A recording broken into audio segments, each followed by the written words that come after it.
Alright, travelers, buckle up because what I'm about to show you is absolutely wild. We're talking Harbingers getting new forms, Colombina's kit details during some updates, and wait for it, Asmoday finally showing up. If you're as hyped as I am, smash that like and subscribe button. Also, follow us on Instagram, link in bio, and let's dive into the craziest leaks for Genshin's future. Before we start, these leaks range from pretty reliable to extremely questionable, so take everything with a grain of salt. But honestly, some of the stuff is too specific to be made up. Drop of Blood Harbinger's Transformation Arc.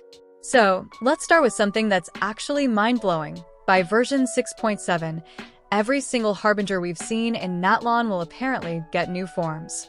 Yeah, not just a costume change. We're talking about a full-on transformation arc. Power-ups, new mechanics, maybe even corruption effects. Hoyoverse could literally turn the Fatui Harbingers into their own evolution saga. And speaking of them, the Marionette is finally making her debut, wielding a catalyst. But here's where things get spicy. Nicole, who's heavily tied to the Hexenzirkel, also uses a catalyst. Two lore-heavy catalyst users showing up close together? That's definitely not a coincidence. DNA Dottore segment, new weekly boss.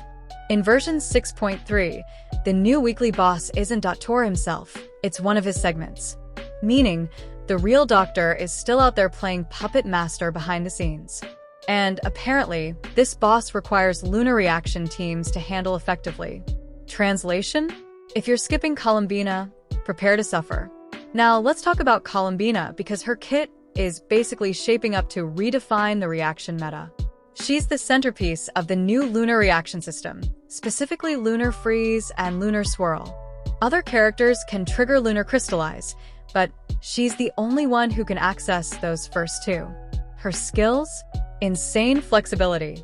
She can switch between two Hydro application modes with different frequencies, perfect for adjusting to any rotation. She gives the whole team interruption resistance, which means no more getting knocked out mid-burst. And her elemental burst buffs team attack, so she's not just enabling reactions, she's amplifying your entire lineup. Lore-wise, she's literally returning to the moon. Like, part of her story arc involves actually going back there. That alone has huge implications for the Celestia connection. The Monstadt Renaissance. After years, Monstadt is finally back in focus. Varka is becoming playable in version 6.4, and leakers are already calling his team setups wild. There's one composition that's being hyped a lot. Varka, Durin, Veni, and White Horse Immortal, nicknamed the Enhanced Wanderer team. And if you don't have Vendi, no worries. Feruzin is a solid alternative. Mondstadt's Anemo mains are about to dominate again. Durin joins the fray. Yup, Durin, the corrupted dragon himself, is going to be a playable unit. Though fair warning, he's got limited overworld utility, so don't expect him to replace your exploration team. Still, he's getting a dedicated artifact set in version 6.3, making him extremely viable in battle. And apparently, he's showing up in every 6.x update. Of course, was not in 6.0, we are talking later versions. Man's basically the poster child for Monstadt 2.0. Old guards returning. Version 6.4 is stacking nostalgia. Both Veni and Dialek are getting major presence. The OG Monstadt heroes are back in action. And it's not just them. Wanderer also gets his own exclusive artifact set in 6.3. Leaks suggest that new artifact set which Varka will use. Wanderer can use them as well. If you're an Anemo loyalist, you're about to feast. Liyue's new era. Over in Liyue, we're not getting a new map expansion, but Zhongli's story involvement picks up heavily after 6.3. During Lantern Rite, we'll meet a new 5-star female support tied to the White Horse Adeptus. She inherits Caledon Mare's constellation and name. The twist? Zhongli plays a part in her reincarnation, which actually lines up perfectly with older leaks. And yes, Chomyun and Xinyan are finally getting their Lantern Rite skins.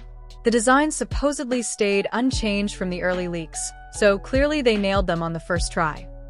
Celestia and the Unknown God. Now for the part that's making lore fans lose their minds. Version 6.2 introduces a new Archon quest area called Hypoborea, not a region, just a massive domain. But inside, there are depictions of Nibelung, the Dragon King himself. That's a big deal for long-time lore diggers. Then, in 6.4, the sustainer of heavenly principles, Asmoday, finally steps into the story. But here's the twist. She appears inside what's described as a simulation of Celestia. A simulation, which basically means everything we thought we knew about Celestia might have been fabricated. And yes, Focal Earth gets more story expansion in this update because apparently Hoyeverse isn't done breaking our hearts. The Descender arc and Natlan's future. Moving to 6.5, the story dives into the ruins of the third Descender and introduces a figure named Ajax, likely a historical connection to Tartaglia. And yes, the real Tartaglia reappears too, bringing in a ton of Fatui lore. Then, 6.6 takes a darker turn. Two entities, Rocker of Solari and Thelindis, merge into a single tragic being. Think Honkai-style heartbreak levels of emotional pain. Oh, and this version also expands Natlan's map, continuing the region's exploration arc. Updates and final leaks.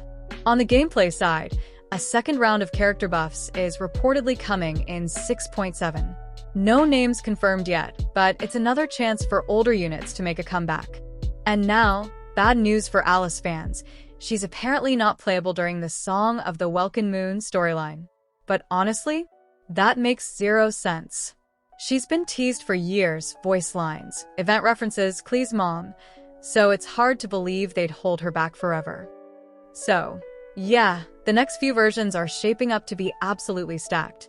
Harbinger's evolving, dragons joining the party, Celestia breaking apart, and Monstadt getting its long-awaited revival.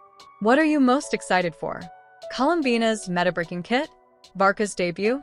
Or Asmoday finally stepping out of the opening cutscene? Let me know in the comments, drop a like if you made it this far, and of course, subscribe for more deep dives and breakdowns. This is going to be one wild ride through Genshin's future.